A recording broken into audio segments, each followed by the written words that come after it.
For mobile applications, I have Eat and Move Omatic. This app helps the children understand the relationship between food and exercise.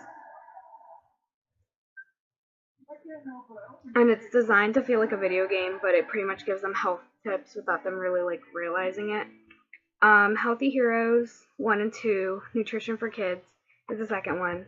As healthy heroes in the game, kids are charged with saving the city from hungry monsters. They get through 36 levels, and they fend off the hungry monsters with healthy foods like fruits and vegetables.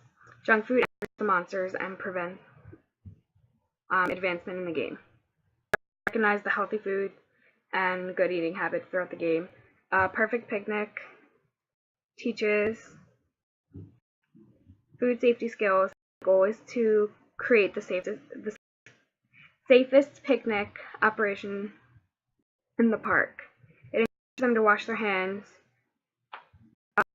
measure the temperatures of the food, keep perishable foods at safe temperatures, and keep preparation surfaces clean. Smash food lets you smash food and see if it's actual sugar, salt, and oil content. The numbers compared to what is recommended. Kids will enjoy smashing images of burgers, cans of soda, pounding pizza to greasy smithereens, and they can unlock new foods by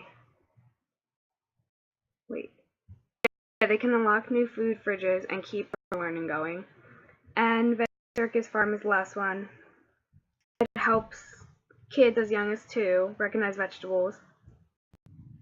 It's led by Brianna the or Brian the Bee, and this app provides animated vegetable performances that teach the kids how to pronounce the name of vegetables and the basic nutrition benefits without the need to read.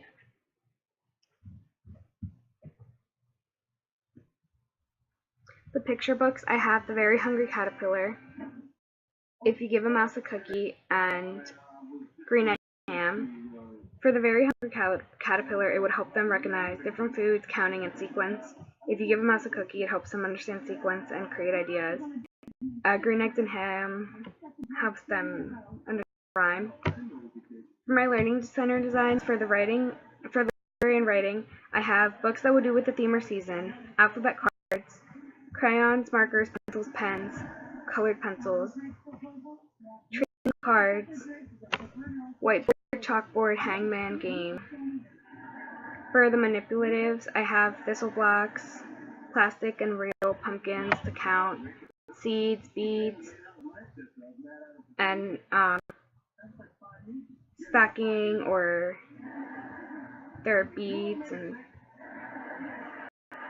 look like string. Dramatic play, we have costumes, props, shoes, aprons, little people.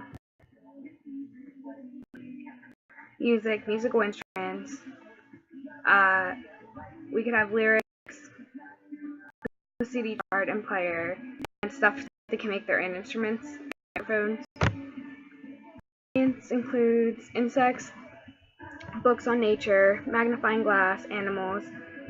The sensory table, we have sand, water, or for the sensory, we have sand, water, Play-Doh, and textures, such as different materials that help them.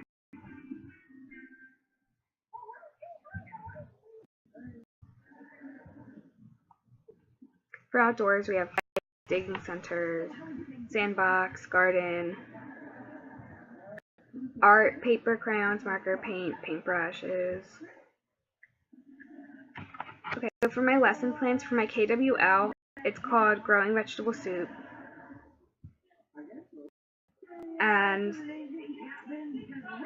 the topic is gardening and farming. The student will discuss what they know about farming and gardening, and what they want to know after reading the book, Growing Vegetable Soup.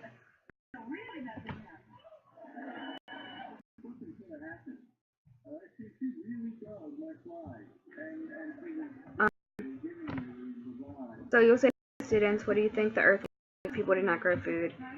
And you wait for them to answer. and then once they're done answering the question, you will record on the K section of the what they know about farming and gardening. For the materials, a big piece of paper to write KWL chart on, plastic food alphabet cards. So you're going to ask the children what they know, write it in the K section, ask them what they want to learn, and write it in the W section. Read the book, and have the food placed in front of the children so that they can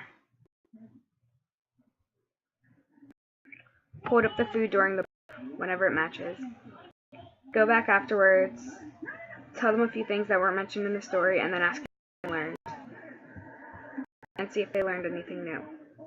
With the alphabet cards for the assessment, you can go back in the book and lay out the letters and see if they know what the name of the vegetable or the ingredient starts with. For my science lesson plan, it's called Sunday Fun Day, and during this activity, the students will be able to combine, measure ingredients, and create a certain outcome. They will see a liquid go to a solid and talk about three types of matter twice. So for the materials, you need water, rock, Ziploc bags, plastic or styrofoam bowls or cups, half and half for milk, sugar, rock salt, ice, and then toppings of your choice. So to begin, ask them what their favorite dessert is, and then start talking about how there are three types of matters: gas, liquid, and solid.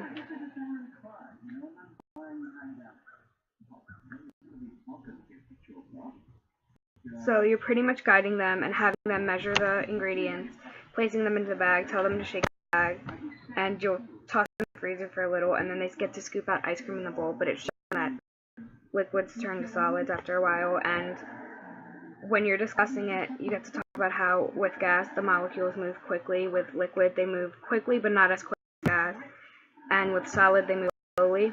And for the assessment, watch them play a game, and you assign them either a gas, liquid, or solid, and watch. One of them will be called, and if the type of matter they were assigned was called, then they get to move around the room and see if they get the understanding of whether they're supposed to be walking quickly, walking normally, or supposed to be moving really slow. For my math lesson plan, we have shape recognition and matching. They'll be able to recognize and identify different shapes by names. Students will be able to name the shapes outside. On the material, you need donuts or Ritz crackers, saltine crackers or Cheez-Its, a bag of Doritos or tortilla chips, a chocolate bar or something rectangular, star stickers, whiteboard, dry erase marker, magnet, or tape. So you're gonna tell them about how you're gonna help them recognize and identify the shapes, but also you're gonna tell them that you need a few helpers, and have the children pick out the name of the shape, go over the number of sides, see if they know the name of the shape, and when they're done, have them tape it to the board, pass out the food that matches the shape of the shape that they choose. And you continue to do this until they finish all of them. An example would be a square has 4 sides, 4 straight lines, all the same side. Ask them to tape it on the board and continue. For the assessment, watch them find the matching shaped food and pass it out to everyone. And also see if they can find different shapes around the room and group them. For my music lesson plan, they'll be doing the shape Hokey Pokey, and it's pretty much the Hokey Pokey. You change body parts to shapes, and for the shapes, they'll have plastic food or pretend objects that are a certain shape, like circle, square, triangle, rectangle, star, oval, heart.